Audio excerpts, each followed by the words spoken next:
أعوذ بالله من الشيطان الرجيم. بسم الله الرحمن الرحيم. ولنبلونكم بشيء من الخوف والجوع ونقص من الأموال والأنفس والثمرات وبشر الصابرين الذين إذا أصابتهم مصيبة قالوا إنا لله وإنا إليه راجعون. ہم تمہیں ضرور آزمائیں گے کسی قدر خوف، فاقہ، جان و مال اور پھلوں کے نقصان سے، اور خوشخبری دے دو صبر کرنے والوں کو، جن کا حال یہ ہے کہ جب کوئی مصیبت ان پر آ پڑتی ہے تو کہتے ہیں کہ ہم اللہ ہی کے لیے ہیں اور ہمیں اللہ ہی کی طرف لوٹ کر جانا ہے۔ یہ سورہ بقرہ کی 155 اور 156 نمبر کی آیتیں ہیں۔ اس سے پہلے صبر کے اعلیٰ درجہ پانے والوں کا ذکر آیا تھا، اور اس آیت میں یہ بات بتائی جا رہی ہے کہ تم کو جو منصب اور مرتبہ دیا گیا ہے، جو اعزاز تم کو عطا کیا گیا ہے، جو تمہارا اکرام کیا گیا ہے، تم کو امام اور پیشوا بنایا گیا ہے، تو اس سلسلے میں تم کو تکالیف اور پریشانیاں اور مصیبتیں تمہارے اوپر پڑیں گی، اور ضرور بضرور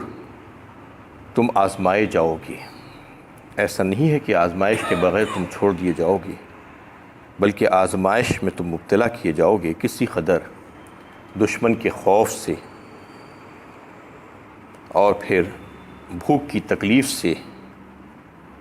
جان و مال کے نقصانات سے، اور پیداوار کی تباہی وغیرہ سے۔ یہ کچھ چیزیں ہیں جس کا تذکرہ اللہ تعالیٰ فرمایا ہے کہ تم آزمائے جاؤ گے۔ یعنی زندگی کے جو مسائل ہیں وہ تمہارے سامنے آئیں گے اور تم کو آزمائش میں ڈالیں گے، لیکن خوشخبری ہے ان لوگوں کے لیے جو صبر کرنے والے ہیں۔ خوش قسمت ہیں وہ لوگ، قابل مبارکباد ہیں جن کے سامنے ایسے حالات آ جائیں اور پھر اس پر وہ صبر و استقلال کے ساتھ جمے رہیں اور اپنی روح کو تقویت پہنچائیں صبر کے ذریعے سے اور ذکر اللہ کے ذریعے سے، جیسا کہ اس سے پہلے اللہ کے ذکر کا بھی تذکرہ آیا تھا، صبر کا بھی تذکرہ آیا تھا۔ تو اس آیت میں ان چیزوں کی طرف متوجہ کیا جا رہا ہے کہ وہ حالات تمہیں آنے والے ہیں، تم جس راستے پر چل پڑے ہو وہ راستہ کوئی پھولوں کا راستہ نہیں ہے، بلکہ کانٹوں بھرا راستہ ہے، اور اس میں تم کو تکلیفیں اٹھانی پڑے گی اور آزمائشوں سے تم ضرور بضرور دوچار ہوں گے۔ تو اس وقت تم کو صبر کے ساتھ، استقلال کے ساتھ، ثابت قدمی کے ساتھ آگے بڑھنا ہوگا راہ اللہ میں۔ اور پھر اس وقت جن کے اوپر جو مصیبتیں پڑتی ہیں تو اگر یہ کہتا ہے صبر کے ساتھ کہ اِنَّ لِلَّهِ وَإِنَّ إِلَيْهِ راجعون، یعنی جو کچھ بھی تھا اللہ ہی کی طرف تھا اور ہمیں اللہ ہی کی طرف لوٹ کر جانا ہے۔ یہ تمام چیزیں، جو کچھ بھی میری ذات، میرے نفس، میری جان، میری صلاحیتیں، میرا مال، میری اولاد، سب کچھ اللہ ہی کی طرف سے ہے، اللہ ہی کا عطا کر دیا عطیہ ہے، اور اس کو اللہ تعالیٰ نے مجھے کچھ دنوں کے لیے انہیں استعمال کرنے کے لیے عطا کیا ہے۔ یہ بات اگر سمجھ میں آ جاتی ہے تو یہ صرف زبانی قول نہیں ہے، بلکہ دل کی گہرائیوں سے اگر کوئی اس بات کو سمجھتا ہے تو پھر اس کے دل میں یہ بات ضرور آنی چاہیے کہ جب اللہ ہی کا تھا اور اللہ ہی کے کام آ گیا، اللہ ہی کے راستے میں خرچ ہو گیا، جو جان اللہ تعالیٰ نے مجھے دی تھی اور جو صلاحیتیں اللہ تعالیٰ نے مجھے جو دی تھی اور جو اولاد اور دیگر نعمتیں اللہ تعالیٰ نے جو مجھے عطا فرمائی تھی، اگر وہ نعمتیں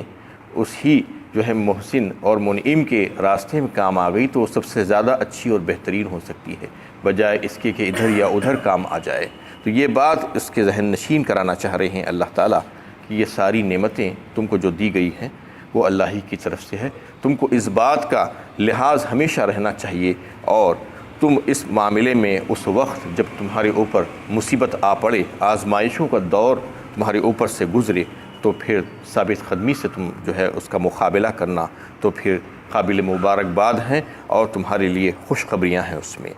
اولئک علیہم صلوات من ربہم ورحمہ واولئک هم المہتدون۔ یہی لوگ ہیں جن پر ان کے رب کی طرف سے عنایات اور رحمت ہوگی، اور یہی لوگ راہ یاب ہیں۔ ایسے ہی لوگ ہیں جن کی تعریف اللہ تعالیٰ فرما رہے ہیں، جو ایسا عمل کرنے والے ہیں ایسے وقتوں میں، تو پھر ان کے لیے ان کے رب کی طرف سے بارش ہوگی عنایتوں کی اور رحمتوں کی۔ یہ جو آزمائش کا جو سلسلہ ہے زندگی بھر چلتا رہتا ہے، ہر انسان کے ساتھ لگا ہوا ہے، لیکن بہت سے لوگ تو ایسے ہیں جو اس کو آزمائش ہی نہیں سمجھ رہے ہیں، دنیا میں بس زندگی گزار رہے ہیں اور مست ہیں، عیش و عشرت میں مگن ہیں، غافل ہیں۔ اللہ تعالیٰ اس میں چونکا رہے ہیں کہ آزمائش تو چلے گی تمہاری ضرور، اور آزمائش میں کون ثابت قدم رہے گا اس کو ہم دیکھیں گے۔ الذی خلق الموت والحیات لیبلوکم ایکم احسن عملا فرمایا اللہ تعالیٰ نے سورہ ملک 29ویں پارے میں، یعنی یہ زندگی اور موت کو جس نے پیدا کیا ہے وہ صرف اس وجہ سے کہ دیکھنا چاہتا ہے کہ تم میں سے کون اچھے عمل کرتا ہے۔ تو یہ زندگی ہمیں جو دی گئی ہے وہ آزمائشی زندگی ہے، امتحان سے ہم گزر رہے ہیں۔ ہم سب کسی کو اللہ تعالیٰ دے کر آزماتے ہیں، کسی سے لے کر آزماتے ہیں۔ کبھی راحت اور خوشی جو ہے اس کو مل جاتی ہے تو دیکھنا چاہتے ہیں کہ وہ میرا شکر گزار بندہ بنتا ہے یا نہیں بنتا ہے، اور کبھی مصیبتیں اور تکلیفیں اس کے اوپر آ جاتی ہیں، پریشانیاں اس کے اوپر آ جاتی ہیں، تو اس وقت وہ صابر ہے یا نہیں ہے یہ دیکھنا چاہتے ہیں اللہ تعالیٰ۔ ان تمام صورتوں میں جو ہے ہماری آزمائش ہے، تو جو بھی آزمائش میں پورا اترے گا اور جو ہے اس میں کامیاب ہو جائے گا تو پھر اس کے لیے نعمتوں کا تذکرہ اللہ تعالیٰ فرما رہے ہیں، عنایتیں ہیں ہماری طرف سے، رحمت ہیں، اور یہی لوگ کامیاب اور فلاح یاب اور راہ یاب ہیں۔ وَإِنَّ الصَّفَا وَالْمَرْوَةَ مِن شَعَائِرِ اللَّهِ فمن حج البيت أو اعتمر فلا جناح عليه أن يطوف بهما ومن تطوع خيرا فإن الله شاكر عليم۔ بے شک صفا اور مروہ اللہ کی شعائر میں سے ہے، لہذا جو شخص بیت اللہ کا حج یا عمرہ کرے اس کے لیے ان کا طواف میں کرنے میں کوئی گناہ نہیں، اور جو شخص خوش دلی کے ساتھ نیکی کرے گا تو اللہ تعالیٰ قدر کرنے والا اور جاننے والا ہے۔ اس میں لفظ آیا ہے صفا و مروہ۔ صفا و مروہ دو پہاڑیاں ہیں جو کعبۃ اللہ کے قریب ہے۔ جو حضرات حج کو یا عمرے کو گئے ہیں انہیں پتہ ہے کہ بالکل کعبۃ اللہ کے قریب میں یہ دو پہاڑیاں ہیں، اور اس کے درمیان جو دوڑا جاتا ہے وہ مناسک کے حج اور عمرہ میں سے ہیں۔ اس کو اللہ تعالیٰ نے ابراہیم علیہ السلام کو سکھایا تھا، اور یہ واجب ہے۔ حضرت امام اعظم ابو حنیفہ کے نزدیک اگر کوئی اس کو ترک کرتا ہے تو پھر اس کو ایک دم واجب ہو جاتا ہے اس کے اوپر، یعنی ایک بکری ذبح کرنا پڑتا ہے۔ یہ دو پہاڑیوں کے بیچ درمیان دوڑنا کو سعی کہا جاتا ہے۔ حضرت ابراہیم علیہ السلام کی یہ سنت تھی، ان کو سکھایا گیا تھا یہ طریقہ۔ پھر اس کے بعد جو جاہلیت کا دور شروع ہوا، جو شرک وغیرہ کا، تو پھر اس وقت یہ ہوا کہ ان دونوں پہاڑیوں پر دو بتوں کو لا کر بٹھا دیا گیا، اس کا استھان بنا دیا گیا۔ صفا پر اصاف نامی بت اور مروہ پر نائلہ نامی بت، ان کی پوجا کی جانے لگی اور ان کا طواف کیا جانے لگا۔ اور اسی وقت کی بات تھی کہ جب اہل مدینہ میں سے انصار جو ابھی اسلام میں داخل نہیں ہوئے تھے، جب حج کو آتے تو تلبیہ میں جو ہے اپنے بت کا نام لیتے تھے اللہ کے بجائے، انہیں لات اور عزا اور منات جو تھے ان کی بت، منات کا نام لے کر وہ پکارتے تھے، اور مکہ آ کر صفا اور مروہ کا چکر لگانا کو وہ گناہ سمجھتے تھے۔ جب اسلام آیا تو یہ آیت نازل ہوئی، صحابہ کرام بھی یہ سمجھتے تھے کہ صفا اور مروہ پہ چونکہ بت بیٹھے ہوئے ہیں اس لیے اس کا طواف کرنا گناہ ہے اور ضروری نہیں ہے۔ یہ آیت پڑھ کر آپ صلی اللہ علیہ وسلم نے جب ان کو سنائی اور بتایا کہ صفا و مروہ کا طواف کرنا گناہ نہیں ہے بلکہ ضروری قرار دیا گیا ہے اس کو، اس کے بغیر حج اور عمرے کی تکمیل نہیں ہو سکتی۔ یہ بات ان کے سامنے واضح کر دی گئی۔ ان الصفا والمروۃ من شعائر اللہ، اور پھر اس کو یہ واضح کیا گیا یہ اللہ تعالیٰ کی شعائر میں سے ہے۔ شاعر کہتے ہیں کہ یادگار کو، نشانیوں کو بھی کہا جاتا ہے، سمبل جسے کہا جاتا ہے، اور یہاں پر جو ہے اللہ تعالیٰ نے اس کو شاعر اللہ کہہ کر اس سے جو ہے حکم دیا گیا ہے کہ اس کی تعظیم کی جائے۔ شاعر اللہ کی تعظیم کرنے کا حکم دیا گیا ہے، پرستش کرنے کا حکم نہیں دیا گیا ہے۔ اسلام میں پرستش اور عبادت اور بندگی صرف اللہ تعالیٰ ہی کی ہے۔ شاعر اللہ کے بارے میں کوئی غلط فہمی نہیں ہونی چاہیے۔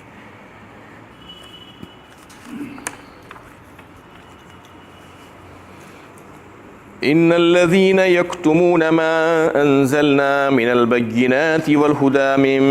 بعد ما بيناه للناس في الكتاب اولئك يلعنهم الله ويلعنهم اللاعنون، جو لوگ ہماری نازل کردہ واضح نشانیوں اور ہدایت کو چھپاتے ہیں، حالانکہ ہم انہی